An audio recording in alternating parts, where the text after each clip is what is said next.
Number 1. Poor people obsess over sports they never play. Walk into any struggling household and the television is dedicated to sports. People recite every player's statistics, every team's history. They know more about their favorite athlete's contract than their own salary. Rich people are actually playing tennis or golfing with business contacts. Poor people watch millionaires play games while eating snacks they cannot afford. Someone spends 20+ hours weekly consuming content about other people being active while sitting completely still, gaining weight. That time could build actual skills, start something profitable. But no, we need intense opinions about whether the coach made the right substitution. Critical information for our lives somehow. Number 2. Poor people spend money before earning it. Payday is Friday. Monday arrives and someone is already mentally spending Friday's money. Calculated what is coming, subtracted bills, assigned every remaining cent. Wednesday, something goes on sale. Perfect timing because payday is 2 days away. They buy it now on credit because they will definitely pay it back Friday. Friday comes, they pay it back, now they have less than planned. Next week, repeat. Rich people do not spend money they do not currently possess.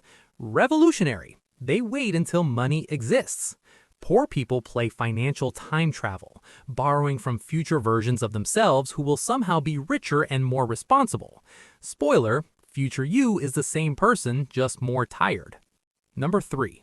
Poor people exclusively surround themselves with other poor people. Your 5 closest friends are broke. Family is broke. Coworkers are broke.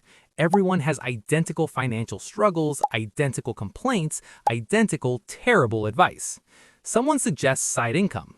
The group explains why that would never work. Someone mentions investing.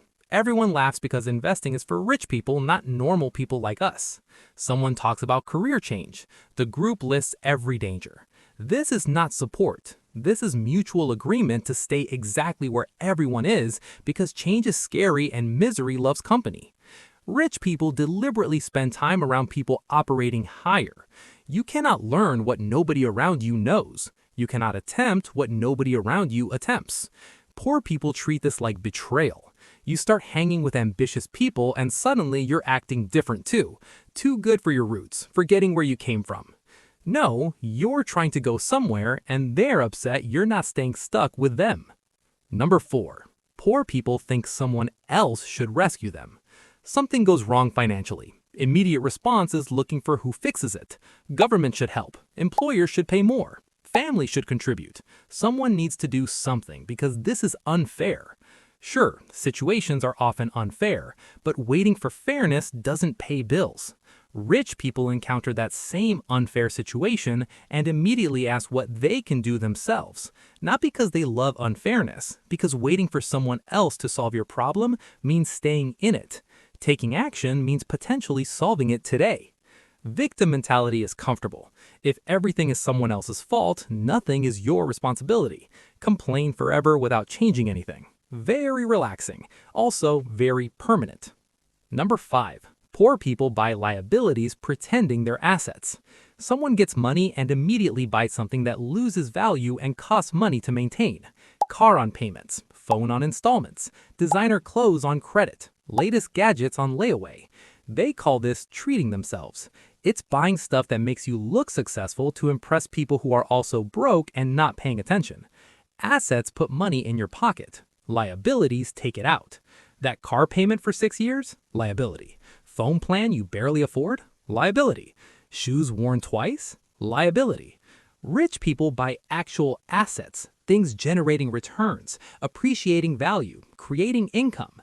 Then, after assets are working, they buy the nice car with cash because assets paid for it.